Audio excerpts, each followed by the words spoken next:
Good morning. आज हम पढ़ेंगे timber, types of trees from timber production, कि किस तरह के पेड़ों से हम टिम्बर की प्रोडक्शन कर सकते हैं, structure of a tree and processing of timber. Let's start one by one from timber.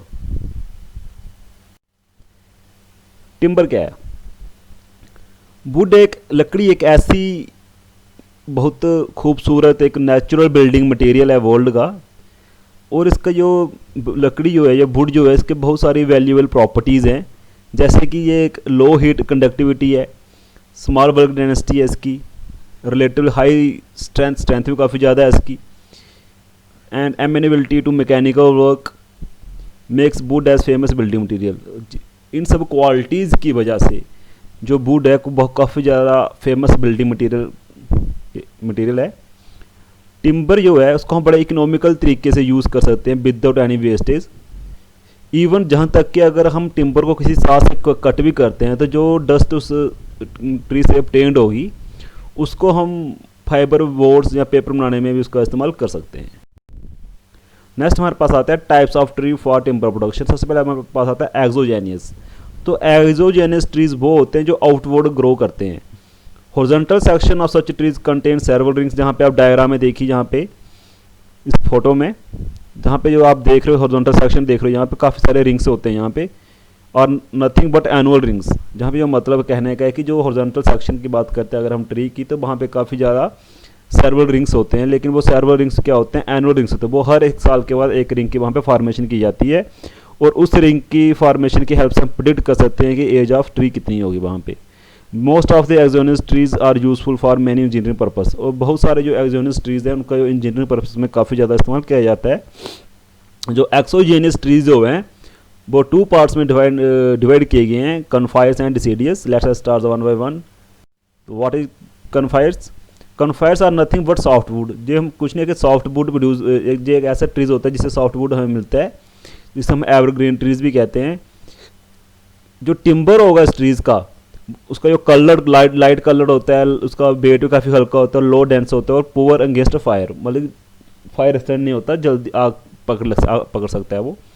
Example के तौर पर जैसे पाइन, फायर एंड वुड, स्प्रिक्स, देवदार, सीडर्स एक्स्ट्रा। नेक्स्ट हमारे पास आता है डिसीडियस। तो डिसीडियस ट्री क्या होता है? हार्डवुड। जो हार्डवुड होगा उसको हम डिसीडियस ट्री कहते हैं, ठीक है। जो इसके लीव्स जो होंगे ट्री के, वो उनका जो साइज़ रहता है काफ़ी ब्रॉड साइज़ रहता है उनका, और वो अंटूमन में फॉल कर जाते हैं और स्प्रिंग में ग्रो रहती है। डिसीडियस ट्रीज जो होते हैं बड़े सूटेबल होते हैं कंस्ट्रक्शन पर्पज़ के लिए। इनका जो कलर जो रहता है वो डार्क कलर रहता है, डेंस काफ़ी डेंस होते हैं, हैवीएस्ट काफ़ी हैवी होते हैं, और good against fire. Example maple, okay, teak, walnut, वर्बुल एक्स्ट्रा। नेक्स्ट हमारे पास है एंडोजेनियस ट्री। तो एंडोजेनियस ट्री का मतलब होता है ऐसे ट्री जिनकी इनवर्ड ग्रोथ होती है, ठीक है, और इसमें काफ़ी ज़्यादा फाइबर मास पाया जाता है लॉन्गिट्यूडनल सेक्शन में। The timbers from this trees is useful some limited engineering purpose. और जो हमारे एंडोजेनियस ट्रीज जो होते हैं या एंडोजेनियस टिम्बर जो होंगे, ठीक है, इसका इस्तेमाल काफ़ी लिमिटेड किया था इंजीनियरिंग पर्पस के लिए। ऐसा आप बांस देखते हो तो बांस की जो ग्रोथ है वो क्या होती है? इनवर्ड ग्रोथ है, उसमें काफ़ी ज़्यादा फाइबर प्रोडक्ट पाया जाता है। तो एग्जाम्पल के तौर पर बैम्बो, पाम, केन एक्स्ट्रा। नेक्स्ट हमारे पास है स्ट्रक्चर ऑफ ए ट्री। तो सबसे पहले हम बात करेंगे माइक्रो स्ट्रक्चर की। तो माइक्रो स्ट्रक्चर वो स्ट्रक्चर होता है जिसे हम अपनी नेक्ड आई से, मतलब जिन्हें हम अपनी आंखों से देख सकते हैं, उसको कहते हैं माइक्रो स्ट्रक्चर।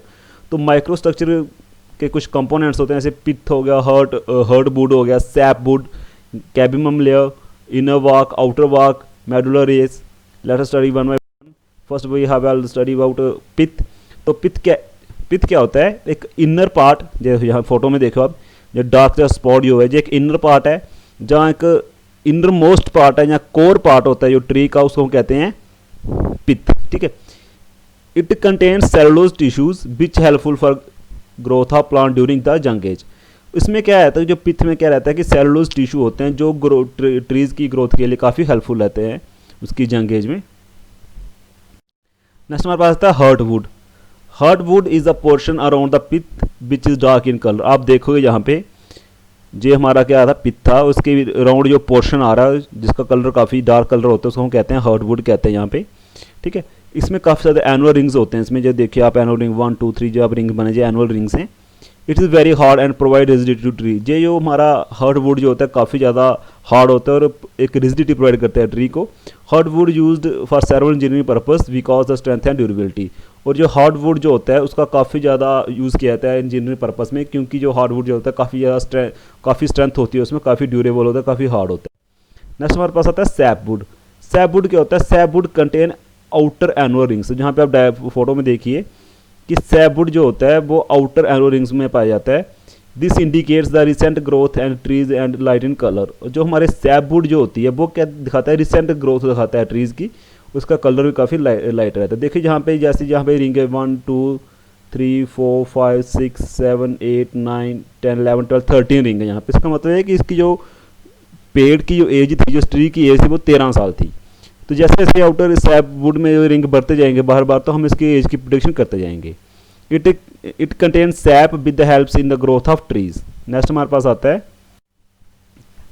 कैबियम लेयर्स।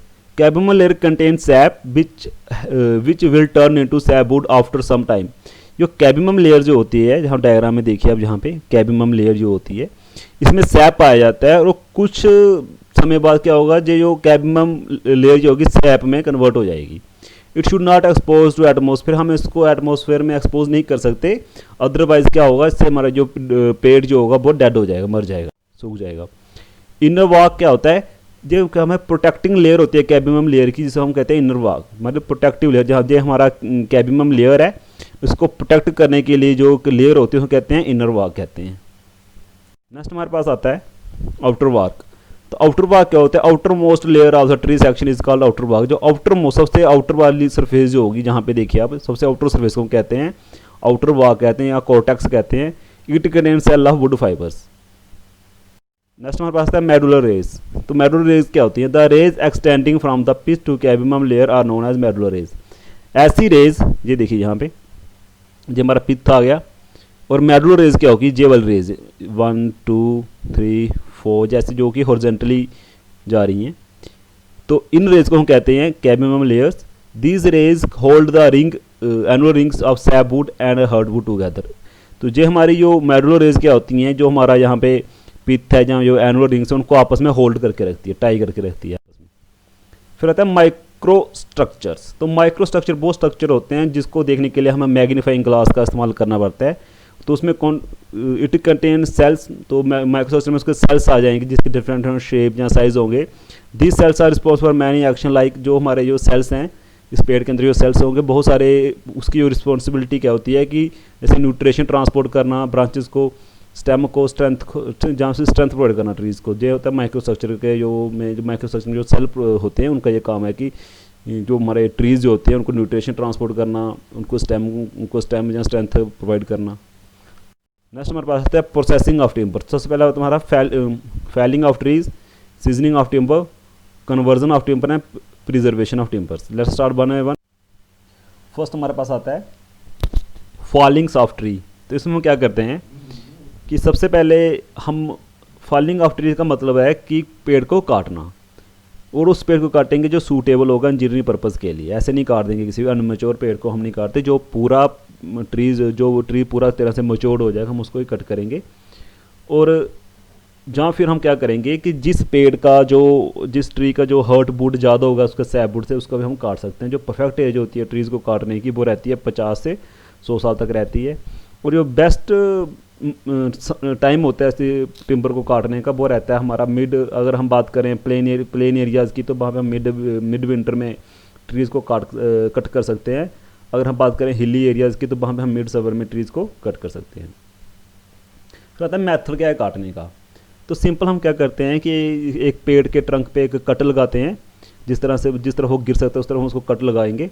एंड हम क्या करेंगे, एक दूसरी साइड उसका पैरेलल कट प्रोवाइड करेंगे और उसको हम ऊपर से हम पेड़ को टाई कर देंगे 4 रोप्स के साथ चारों तरफ से। सपोज करो जहाँ पे जैसे ये ट्रीज़ है मेरे पास, जहाँ पे ये ट्री है इस तरह का, तो जहाँ पे एक कट मैंने जहाँ पे लगा दिया, एक कट जहाँ पे लगा दिया, फिर मैंने क्या किया जहाँ पे रस्सी से बांध दिया इसको चारों तरफ से ऐसे करके।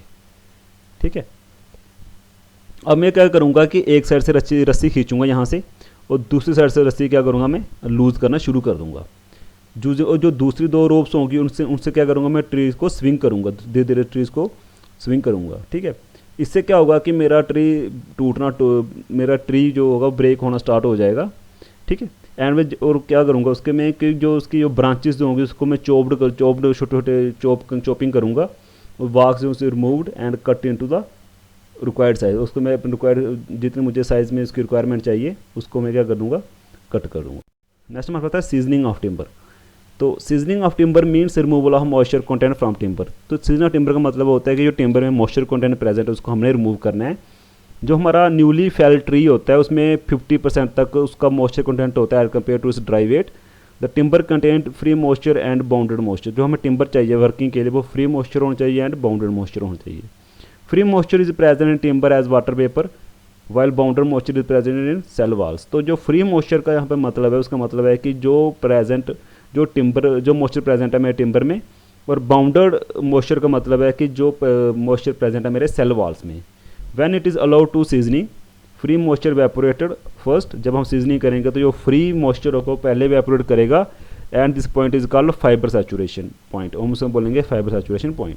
आफ्टर फाइबर सैचुरेशन पॉइंट, जो फाइबर सैचुरेशन पॉइंट के बाद क्या होगा, the timber will shrink on drying. जब मेरा टिम्बर सूखेगा तो वो श्रिंक करेगा, सिकुड़ेगा, which is nothing but evaporation of bounded moisture. लेकिन वो कुछ नहीं हो रहा, उसमें जो बाउंडेड मॉइस्चर, जो सेल वॉल्स में जो मॉइस्चर है वो उसमें वो उससे एवेपोरेट होता है। तब क्या होता है कि मेरा जो ट्री होगा वो क्या करेगा, श्रिंक करना शुरू कर देगा। नेक्स्ट मेरे पास आता है नेचुरल सीजनिंग होते हैं और आर्टिफिशियल सीजनिंग। दो तरह के मेथड होते हैं टिम्बर को सीजनिंग करने के। नेचुरल सीजनिंग होती है, आर्टिफिशियल कन्वर्जन ऑफ टिम्बर। हम टिम्बर में कैसे कन्वर्ट करते हैं ट्रीज को। Conversion of timber is the process of cutting of timber into required section. जो कन्वर्जन ऑफ टिम्बर एक ऐसा प्रोसेस है जिसको हम टिम्बर को कट करके उसके रिक्वायर्ड सेक्शन में ले लेते हैं। This can be done by using a power machine. तो इसको हम करने के लिए कहते हैं पावर मशीन या पावर सा का इस्तेमाल करते हैं। इसके लिए हमें स्किल्ड पर्सन की रिक्वायरमेंट रहती है ताकि जो हमारा कन्वर्जन और जो हम टिम्बर को कन्वर्जन करेंगे तो एक इकोनॉमिक तरीके से कर सके। The conversion can be done by 4 types. हम 4 तरीकों से कन्वर्जन कर सकते हैं। एक ऑर्डिनरी साइंग से, tangential sawing, quarter sawing and radial sawing. Let us start one by one. First we have ordinary sowing. It is the most used and easy method of sowing. ये एक बहुत ही इस्तेमाल करने वाला और बहुत ही ईजी मेथड है सॉइंग का। The cutting is done through the section of timber piece to a perpendicular annual rings. तो हम क्या करेंगे, जब हम कटिंग करेंगे तो हम क्या करेंगे, जो हमारा टिम्बर का पीस होगा उसके परपेंडिकुलर से हम एनुअल रिंग की तरफ कटिंग करना शुरू कर देंगे। इससे क्या होगा कि जो मेरी मिनिमम वेस्टेज होगी, टिम्बर की वेस्टेज बड़ी कम होती है। The obtained planks are not for equal strength. जो हमें प्लैंक्स मिलेंगे टिम्बर बनाने के लिए उसकी एक इक्वल स्ट्रेंथ नहीं होती है, ना ही उसकी इक्वल लेंथ हो सकती है। The outer planks contain sapwood. जो आउटर प्लैंक्स होगा यहाँ पे उसमें सैबवुड होगा and shrink more while inner portion, और इनर पोर्शन से ज़्यादा वो श्रिंक कर जाएगा। Contain hardwood which shrink less. जहाँ पे जो उसका हार्डवुड होगा वो लेस श्रिंक करेगा, जो सैबवुड होगा वो ज़्यादा श्रिंक करेगा। नेक्स्ट हमारे पास आता है tangential sawing. In this type of sawing the cut are tangentially to the annual rings. इसमें क्या किया जाता है कि जो कट लगाए जाते हैं वो एनुअल रिंग के टेंजेंशनल में लगाए जाते हैं। यहाँ पे देखिए आप एनुअल रिंग इसके टेंजेंशनल में इसमें कट प्रोवाइड किए जाते हैं। They meet each other at right angle. जब आप देखोगे जो कट जो है एक राइट एंगल पे मीट करें एक दूसरे के साथ, जैसे 1 कट हो गया, 2, 3, 4 ऐसे एक दूसरे को, ठीक है, हम राइट एंगल मिलते हैं। This method is suitable when annual rings is very distinct with each other. Next हमारे पास आता है quarter sawing. In quarter sawing the cut are made right angle. हम क्या करते हैं इसमें राइट एंगल से कट प्रोवाइड करते हैं एक दूसरी तरफ से। जैसे यहाँ पे देखिए एक पोर्शन जहाँ से एक कट प्रोवाइड किया है, दूसरा कट जहाँ से प्रोवाइड किया है, ऐसे कट प्रोवाइड किया है राइट एंगल से, ठीक है। This is suitable when timber have no distant medullar rays. Next हमारा होता है radial sawing. In this type of sawing the cut are made parallel to the medullar rays. इसमें क्या किया जाता है कि जो कट प्रोवाइड किए जाते हैं वो मेडुलर रे के पैरेलल प्रोवाइड किए जाते हैं। जो मेडुलर रेज आ गई हमारी यहाँ पे, ये मेडुलर रेज हमारी यहाँ पे, तो इनके पैरेलल पे हम कट प्रोवाइड करेंगे। In this method wastage of timber is maximum. इस मेथड में क्या होता है वेस्टेज होगी टिम्बर की वो काफ़ी ज़्यादा रहती है। नेक्स्ट हमारा होता है preservation of timbers. The final stage of timber processing is preservation. जो हमारी फाइनल स्टेज आती है टिम्बर की, बहुत है उसको प्रिजर्व करके रखना ताकि उसको कोई भी इंसेक्ट या कोई भी उस पर कोई भी इफेक्ट ना पड़े। सनरेज का इफेक्ट हो गया, वाटर का इफेक्ट हो गया, या इंसेक्ट का, पेस्टिसाइड्स का, ठीक है। तो preservation which carry to increase the durability of timber and also resist the attack of fungi and insect extra. तो प्रिजर्वेशन करने से उसका जो अटैक्स होंगे उससे भी दूर रखेगा उसको, और साथ में उसकी ड्यूरेबिलिटी भी बढ़ती है। इन जनरल हम ASCU कोल टार टिम्बर के हम कोल टार, ऑयल पेंट, सोलिगेनियम पेंट्स, इस तरह के हम टिम्बर के ऊपर कोई भी लेयर प्रोवाइड कर देते हैं पेंट्स की, जिससे वो हमारे टिम्बर को प्रिजर्व कर रखता है इंसेक्टिसाइड से, और उसको ड्यूरेबिलिटी प्रोवाइड करता है। ठीक है, thank you class, thank you for watching this video. Please like share subscribe. किसी भी स्टूडेंट्स को अगर इसका PDF चाहिए होगा तो मैं अपने सब्सक्रिप्शन लिंक में डाल दूंगा, प्लीज़ काइंडली वहाँ से वो डाउनलोड कर सकता है।